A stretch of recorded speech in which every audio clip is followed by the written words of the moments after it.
In the past 10 years, Google killed 201 products. These include services, hardware, and standalone apps. Minor services like Pixel Pass, which was killed in 2023, was a subscription designed to let customers pay for a new Pixel phone in monthly installments. And then there were major services like Google Domains and Optimize that a lot of people used. I remember back in 2016 when chat apps were going through this existential crisis.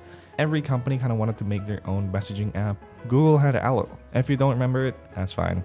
It only lived for about 3 years. It was supposed to be a WhatsApp and Messenger competitor because on top of your Google account, it also used your phone number as an identifier. But it never really took off. It was available on Android and iOS and web.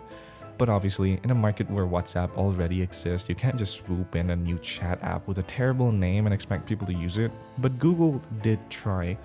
It had almost all the features of a normal messaging app like messaging, video calling, and file sharing, but on top of that, a virtual assistant that you could use while messaging the other person. I don't see why anyone would need it, but it was fun to use. I only knew one other kid in my school that used Allo because everyone else was just using WhatsApp. Speaking of WhatsApp, it also kind of went through its own crisis over the years, like when it introduced stories after seeing how successful they were on Instagram.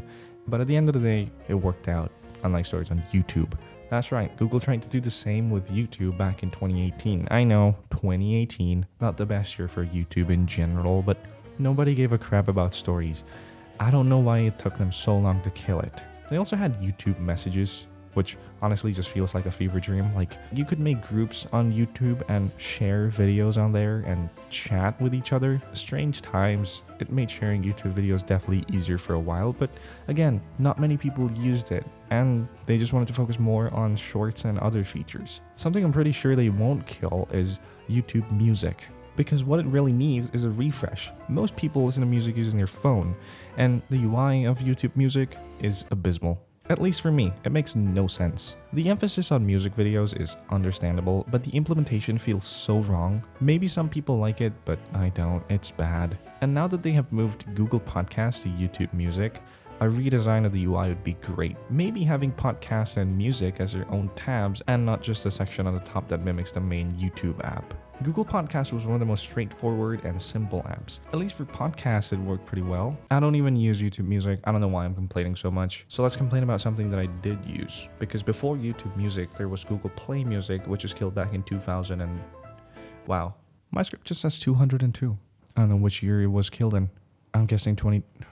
Alexa, when was Google Play Music shut down? Google Play Music was shut down in December 2020 and was replaced by YouTube Music and Google Podcasts. Great. This is the music streaming app that I used when 4G was becoming more and more affordable, because the convenience of not having to download MP3 files anymore was such a relief for me. I don't think it was expensive either. Like, the way I paid for it was by doing surveys on Google Opinion Rewards, which paid in credits that could be spent on the Google Play Store or in-app purchases.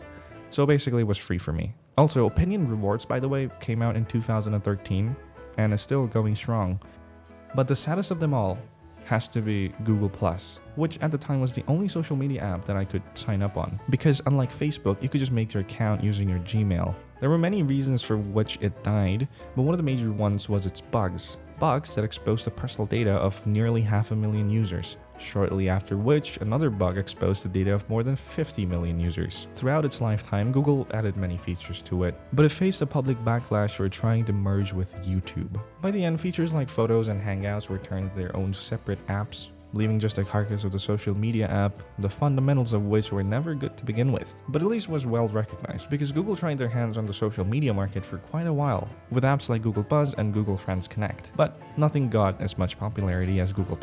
Now that may be for various different reasons, like the data leaks or the sheer lack of the user base, but Google kept funding it for over 10 years. Regardless, it was a turning point for Google and how it handled data security from that point onward. Years later, messaging and video calling apps like Hangouts and Duo also came to the end of their lifetime, since the company wanted to focus more on Google Meet to be the replacement for all of these apps, and also a competitor to Zoom. Over the years, they tried making their own version of most of the services available in the market.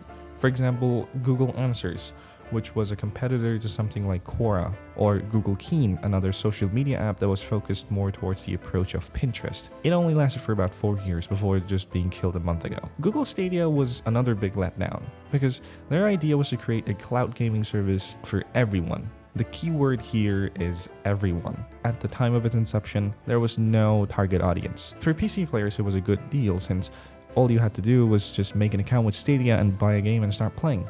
No other hardware purchase required, you could just use controllers you already had or just use your mouse and keyboard. Console players, however, had to purchase the Stadia controller and the Chromecast Ultra, and not many people were fond of the Stadia controller, so it never really took off in the console market. Moreover, it had a lot of other issues, and due to the lack of its marketable hardware, it slowly died down, with January 2023 marking the end of its lifetime.